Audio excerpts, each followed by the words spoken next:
Madame, Monsieur, bonsoir. Direction la France pour cet épisode de Questions d'actu. Des mois d'instabilité politique se profilent à l'horizon alors que le gouvernement Barnier est au bord de l'effondrement. Sauf surprise, la France se retrouvera en effet une fois de plus sans gouvernement dès mercredi. C'est à ce moment-là que le Premier ministre, Michel Barnier, nommé par le président Macron après les élections législatives peu concluantes de juillet, devra faire face à une motion de censure sur le budget. Pas une, mais deux, un vote qu'il perdra presque certainement. Répondant aux questions des députés à l'Assemblée nationale, Michel Barnier a une nouvelle fois tiré la sonnette d'alarme. Je cite, « La situation est difficile sur le plan budgétaire, sur le plan financier, très difficile sur le plan économique et social, mais il y a une chose dont je suis sûre, c'est que la censure rendra tout plus difficile et plus grave. » Fin de la citation du Premier ministre français. Le ton alarmiste de Michel Barnier ne semble pas dissuader ses détracteurs. Et c'est la motion de censure de la gauche qui sera examinée en premier. Du coup, quid de l'examen de la motion de censure du Rassemblement national? Quel scénario possible après la censure du gouvernement Barnier et qui aurait le plus de chances de lui succéder? Pour répondre à ces questions, j'accueille d'abord sur le plateau de Questions d'actu le politologue et professeur de droit, Moustapha Srimi. Bonsoir. Bonsoir. Se joint à nous depuis Paris le professeur de sciences politiques et directeur de l'Observatoire de la vie politique et parlementaire, professeur Denis Pouillard. Bonsoir et merci à vous également de vous joindre à nous. Professeur Pouillard, donc le gouvernement Barnier face à deux motions de censure. Pour planter le décor, l'origine d'abord de ces motions de censure. Bien, écoutez, l'origine, il faudrait peut-être remonter même jusqu'aux élections, du second tour le 7 juillet dernier. Il y a une situation politique en France, comme vous le savez, où il n'y a pas de majorité claire et nette à l'Assemblée nationale, et donc ces oppositions par rapport au gouvernement Barnier sont des oppositions, en fait, des sortes de rébellions, si je puis dire, qui ont atteint cette semaine, à l'occasion de la loi sur la sécurité sociale et le projet de budget, qui ont atteint leur paroxysme, si je puis dire, et nous sommes là dans une situation, oui, un peu dramatique. Il ne suffit pas de dire que c'est inédit. C'est un peu dramatique, mais pas inédite. Ce n'est pas la première fois de l'histoire de la Ve République qu'il y a une motion de censure. En tout cas, qui peut être couronnée par un succès déjà. Non, sur la motion de censure, bien sûr, nous avons connu la motion de censure de 1962, mais là, la motion de censure, elle est dans un... Je vous rappelle qu'en 1962, de toute façon, nous étions dans un contexte complètement différent, avec un système électoral qui faisait que le scrutin majoritaire était censé apporter des majorités. Et les élections qui ont suivi a montré qu'il y avait une majorité. Or là, nous sommes dans une impasse, et c'est là où je dis un peu dramatique, nous sommes dans une impasse à la fois au niveau de la technique parlementaire et au niveau également de l'avenir politique. Technique parlementaire parce qu'il n'y a pas de budget. Si demain la motion de censure est votée, il y a 3 textes financiers qui sont abandonnés, et puis une incertitude sur la méthodologie qu'il faudra suivre par la suite, c'est-à-dire un délai de 70 jours accordé au nouveau gouvernement pour faire un budget. Donc nous dépassons la date bien évidemment du 31 décembre. Entre-temps, il faudra voter vraisemblablement une loi spéciale pour assurer la collecte des impôts et en même temps les lignes de crédit sur le budget 2024 et non pas 2025, bien évidemment.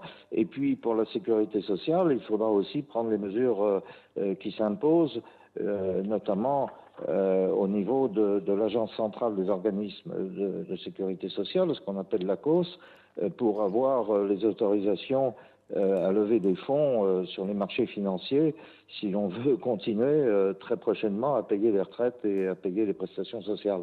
Donc ça, c'est au niveau de la technique parlementaire, mais au niveau de la technique au niveau des perspectives politiques. Vous faites bien de dire aussi de la technique politique, parce que là, on voit que c'est vraiment très technique, hein, en tout cas. Oui, ben c'est technique, mais le problème, c'est qu'on change de Premier ministre si la motion de censure est adoptée. Et ce Premier ministre, il devra, en dehors des textes budgétaires, qui de toute façon, on repart à zéro, ce Premier ministre devra de toute façon retrouver une majorité. Et c'est là où il y a peut-être une issue, une nouvelle perspective. Et il faut toujours être positif. C'est face aux extrêmes qui se sont réunis pour nous conduire dans l'impasse, c'est-à-dire notamment LFI et le Rassemblement national, eh bien, il y a peut-être une possibilité demain de trouver une majorité qui soit en dehors de ces extrêmes et qui aboutisse. Alors, parlons d'union nationale, je veux bien, mais enfin, c'est pas de l'union nationale proprement dit.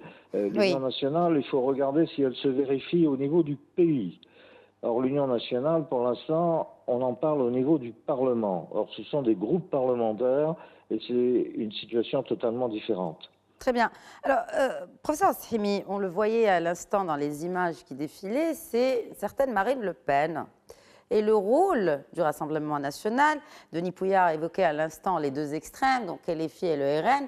Et, alors, déjà, expliquons cette situation quand même inédite, qu'on n'ait pas une mais deux motions de censure, où, in fine, pour avoir cette majorité, ou en tout cas ce nombre de voix qui me semble être 289 pour que la motion passe, eh bien, il faudrait que les deux extrêmes se mettent d'accord et votent ensemble.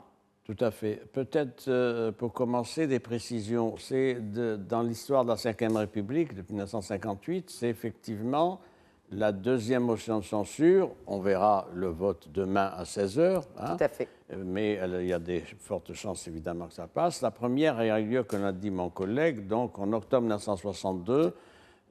Voilà pour ce qui est des motions de censure. Mais c'est différent. En 1962, il y avait le général de Gaulle, donc, et c'était le gouvernement Pompidou qui avait été censuré. Il y a eu une censure, il a été donc renvoyé. Il a démissionné. Il a démissionné. Il a été reconduit par le général de Gaulle. C'est ça qui est intéressant. Et donc, et le système, ça a donné d'ailleurs les élections de triomphale de 1962, c'était à propos de la révision constitutionnelle pour l'élection du président de la République, suffrage universel. Aujourd'hui, c'est toujours le schéma de la motion de censure, mais c'est une variante. Pourquoi ? Parce que le chef de l'État n'est pas concerné pour l'instant, c'est un gouvernement qu'il a nommé qui est donc sur la sellette. J'ajoute que c'est une crise institutionnelle, problème de majorité, c'est une crise politique et peut-être même une crise de régime.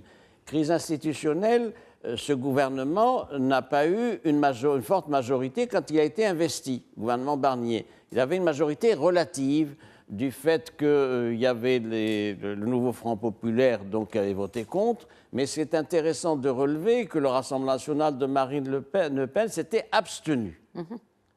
Or, nous sommes dans un cas de figure différent aujourd'hui, puisqu'il semble bien qu'il y ait deux motions de censure, vous l'avez dit, je vais y revenir, avec les deux, le nouveau Front populaire et Rassemblement national, font 317 voix.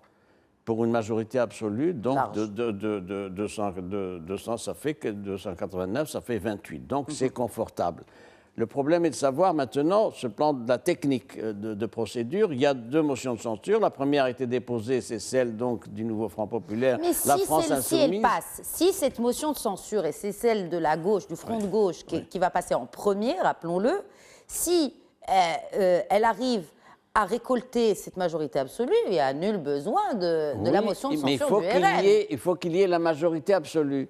S'il y a un vote majorité absolue, il n'y a pas lieu, vous avez raison de le relever, d'examiner la deuxième motion de censure. Dans l'ordre de jeu la motion de censure. C'est pas mécanique. Et c'est pour ça que c'est intéressant de savoir... Qu'est-ce qui vous fait dire cela ? Est-ce que vous soupçonnez que peut-être le RN, ou peut-être pas tous les membres du RN, vont voter pour cette motion de censure déposée par le Front de gauche ? Oui, il peut y avoir d'ici demain des tractations pour que un certain nombre de députés ne viennent pas. Vous savez, il y a des techniques pour ne pas voter. On ne vient pas, donc, etc. Il y a des pressions sur d'autres parlementaires. Il y a par exemple 10 députés non inscrits qui sont affiliés à aucun groupe parlementaire. Donc c'est une situation intéressante et inédite. Parce que s'il y a le vote de la motion de censure avec plus de 289 voix, le gouvernement est renversé. Et mécaniquement, le chef du gouvernement, le Premier ministre, donc Barnier, est obligé de présenter sa démission. Nous aurons à ce moment-là un gouvernement de démissionnaires. Il n'y a pas matière, si cette première motion de censure est votée, à qu'il y ait un deuxième vote 2 heures après ou 3 heures après ou le soir même, etc. sur ça. Alors maintenant, pour ce qui est des aspects intéressants, sur le plan politique, nous avons, je voulais quand même le relever, nous avons depuis des décennies un champ partisan et un champ politique français qui est très fragmenté. Avant, il y avait traditionnellement la gauche, la droite et le centre. C'était les 3 pôles. Ouais, il y avait les extrêmes, gauche et droite, mais c'était à la marge. C'était à la marge. Le jeu politique s'est fait par un système d'alternance. D'ailleurs, on l'a vu au niveau de la présidence. C'était donc la présidence d'un camp ou de l'autre. Aujourd'hui, le phénomène s'est aggravé, me semble-t-il, avec un éclatement du champ politique qui donne une dizaine de partis politiques qu'on voit au chapitre, et c'est intéressant de voir les résultats. Il y a la gauche démocratique et républicaine qui a 17 sièges, la France insoumise en a 71, les écolos et les socialistes 38, le Parti socialiste 66, le parti Ensemble de la majorité macronienne 95, on a encore le Parti des démocrates 36, le parti Horizon de l'ancien Premier ministre, donc Édouard Philippe, oui, c'est ça, le 33, la droite républicaine 47. Donc on l'a vu à l'issue des élections de juillet, des législatives, il y a eu effectivement une assemblée générale très colorée. Ce que je veux dire, c'est qu'il y a eu fragmentation et à gauche et à droite et au centre. Oui. Avec 2 faits majeurs par rapport à la vie politique, c'est-à-dire la forte poussée de l'extrême gauche, la France insoumise, et la forte poussée du Rassemblement national. Donc nous en sommes là, et c'est une situation inédite qui va poser un certain nombre de problèmes. Mon collègue a évité de poser le problème du budget. J'aimerais bien l'interpeller justement. L'hypothèse d'une France sans budget pour 2027 est-elle bien réelle ou c'est un scénario alarmiste? Denis Pouillard, j'aimerais bien vous entendre là-dessus. Et aussi, s'il n'y a pas de budget, c'est cette fameuse loi spéciale qui serait actionnée pour faire fonctionner l'État. Donc, reprise du budget de 2024, comme vous l'évoquiez tout à l'heure. Et le calendrier budgétaire, il fait que le Premier ministre qui sera désigné par le Président de la République, ça peut être effectivement le Premier ministre sortant, ça peut être un autre Premier ministre, dispose, c'est la loi d'orientation financière, et dispose de 70 jours pour refaire effectivement un budget, le budget 2025. Donc ça nous porte au-delà du 31 décembre, bien évidemment. D'ici là, il faudra voter, là aussi c'est un peu inédit, une loi dite spéciale pour permettre de prélever les impôts. Nous ne sommes pas dans l'image américaine où tout s'arrête au 31 décembre, non, pas du tout. La France a au moins cette soupape de sécurité, c'est important. Par une loi spéciale et donc collecter les impôts et en même temps ouvrir les lignes budgétaires correspondant au budget précédent, c'est-à-dire le budget 2024. Donc ça ne s'arrête pas. C'est le côté encourageant, si je puis dire, dans cette situation un peu dramatique. Mais tout n'est pas terminé à partir de là. Faut-il encore que l'autre budget qui sera présenté soit aussi puisse recueillir une majorité?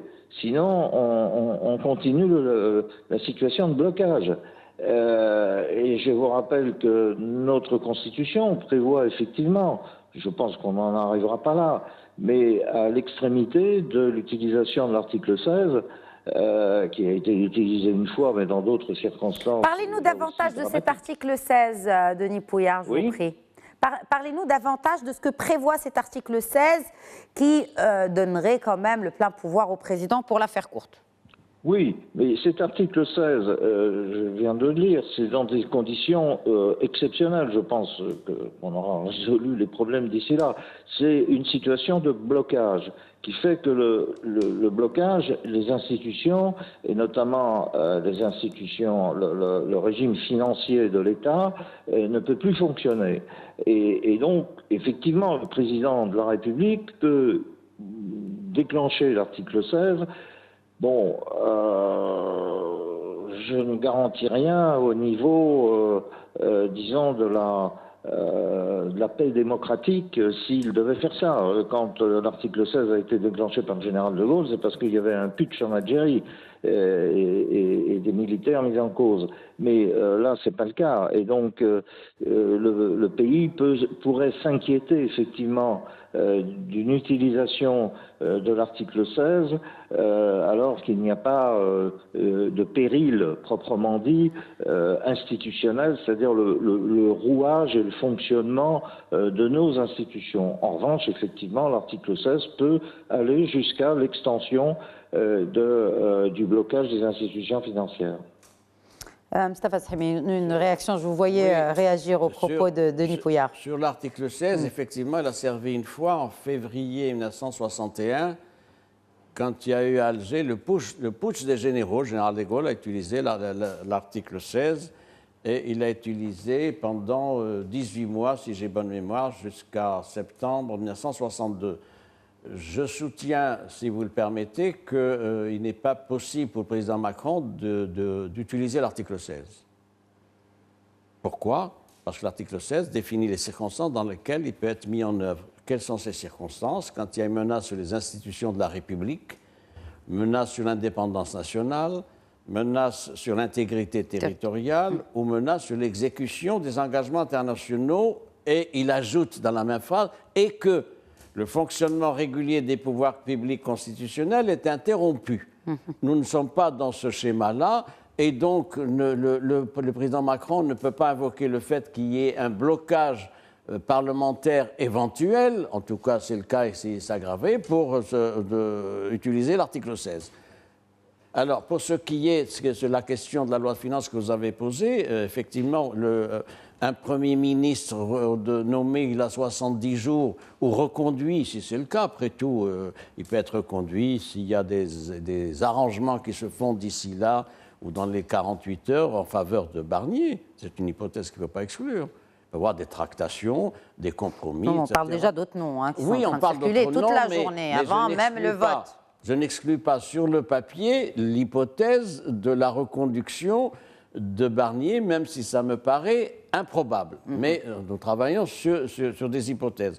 Alors, il y a une loi de finances, il faut 70 jours pour la mettre au point, la faire voter. Et en attendant, alors nous sommes donc début décembre, 70 jours, ça nous mènerait à peu près au 10-13 février 2025. Qu'est-ce qui va se passer d'ici la fin de l'année et qu'est-ce qui va se passer à partir du 1er janvier 2025 à février 2025 ? Jusqu'à la fin de l'année, c'est couvert. Il y a une loi de finances, qui est la loi de finances 2024, qui s'applique. Ce problème va se poser à partir du 1er janvier. 1er janvier, donc nous entrons à ce moment-là, c'est prévu par la Constitution. L'article 47, alinéa 4 de la Constitution française prévoit cette situation, c'est-à-dire la reconduction provisoire des crédits précédents, pour continuer à faire tourner la boîte, si je puis dire, continuer à payer les fonctionnaires, assurer les paiements, etc. Donc voilà, la difficulté qui se présente n'est pas tellement juridique, elle est politique. Quelle majorité ? Quelle majorité et quel profil susceptible d'avoir une majorité? Vous avez fait référence à des noms qui circulent, bien sûr, lesquels? La contrainte, c'est qu'il y ait une majorité qui soit l'illustration d'un accord entre les centristes et la droite. Donc sans la gauche, évidemment extrême gauche, et sans le Rassemblement national. Parmi les noms qui reviennent, vous le savez, il y a Xavier Bertrand, ancien ministre. Il y a également Édouard Philippe, ancien Premier ministre. Il y a également Bruno Le Maire, ancien ministre des Finances, même s'il est plombé par le bilan de sa gestion, les 1000 milliards d'endettement, etc. Mais donc nous en sommes là. La marge de manœuvre et de décision du chef de l'État, le président Macron, est extrêmement réduite.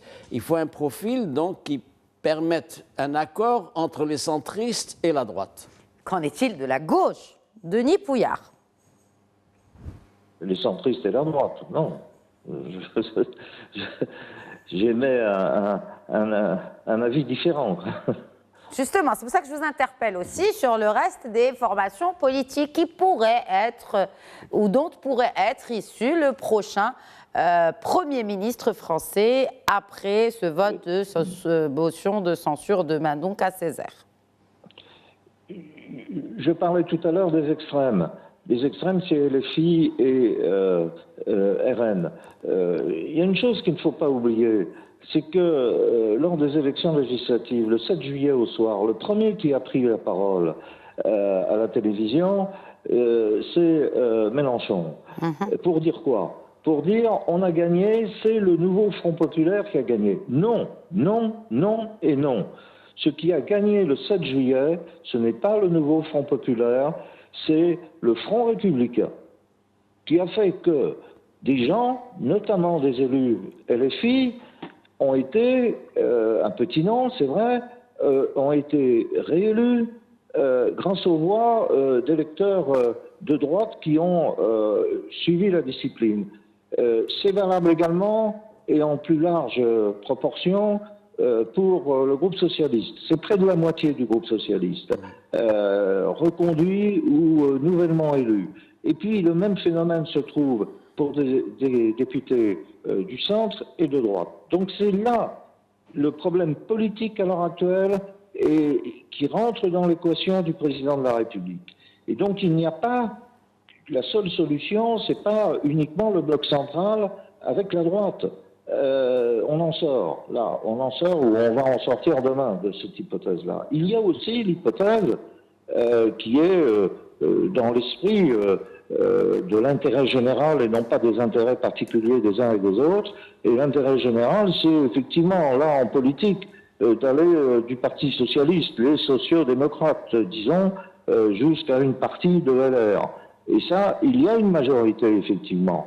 Et c'est peut-être une majorité à l'Assemblée nationale, et c'est ce vers quoi on peut effectivement aller, où le président de la République, qui a, je le regrette de le dire et de le répéter, mais c'est important, il a quand même l'esprit social-démocrate dans la tête, et c'est pas nécessairement, comme on le dit trop souvent, un homme de droite. Qui, selon vous, pourrait succéder à Michel Barnier? Ce sera la dernière question. Je la pose d'abord à Denis Pouillard et puis je terminerai avec Moustapha Srimi sur le plateau. Puisqu'on est dans des hypothèses. Aujourd'hui, en attendant ce vote demain à 16h, qui, selon vous, peut succéder d'abord en termes de poids politique, mais aussi qui pourrait avoir le soutien aussi des différentes formations politiques? Bien sûr, je pense à l'ancien Premier ministre Bernard Cazeneuve, dont le nom avait été évoqué déjà en septembre, mais vous connaissez l'histoire, le Parti socialiste y est opposé. Bon, si c'est pas de nouveau Bernard Cazeneuve, il faudra, je pense, trouver quelqu'un qui soit de gauche et qui puisse rassembler jusqu'à la moitié du groupe LR. J'ai pas dit la totalité du groupe LR, la moitié du groupe LR. Pour avoir précisément une majorité demain et une majorité budgétaire en premier. Donc c'est ça qui est important. Les noms, je ne citerai pas, mon collègue vient de citer Bertrand, vient de citer, Bertrand sûrement pas. Je réponds catégoriquement, car politiquement, il a le RN contre lui. Donc ça fait partie des hypothèses qu'il faut absolument écarter. Et il n'a pas la gauche pour lui. Donc l'équation est très difficile. Merci. Voilà, mais des noms, il y en a plein qui circulent en ce moment à Paris. En effet. En effet, merci beaucoup Denis Pouillard. Moustapha Srimi, un dernier mot. Dernier mot, il faut une majorité qui permettent de désigner un candidat réunissant un certain nombre de paramètres. Dernier mot, il faut évoquer la situation dans laquelle se trouve la France aujourd'hui. problème de crédibilité, vous avez des marchés financiers, vous avez l'opinion publique internationale. Sa note souveraine n'a pas été dégradée, oui, contrairement à ce pour l'instant. Mais c'est le pays le plus endetté de l'Union européenne, plus que la Grèce. D'ailleurs, les taux d'emprunt ont dépassé ceux de la Grèce. Ceux de la Grèce, le taux d'emprunt. Donc, c'est une situation qui va beaucoup peser sur les modalités de règlement de la crise politique que traverse ce pays. Et en tout cas qui risque de s'assombrir si effectivement cette motion de censure est votée demain à 16h avec une majorité au-delà de 289 voix qui ferait plutôt tomber le gouvernement Barnier. Nous allons certainement suivre cela de très près sur nos différentes éditions d'information. Merci beaucoup Moustapha Sribi. Merci à vous également Denis Pouillard. Merci d'avoir été avec nous depuis Paris et merci à vous pour votre fidélité à Questions d'Actu. Très bonne soirée.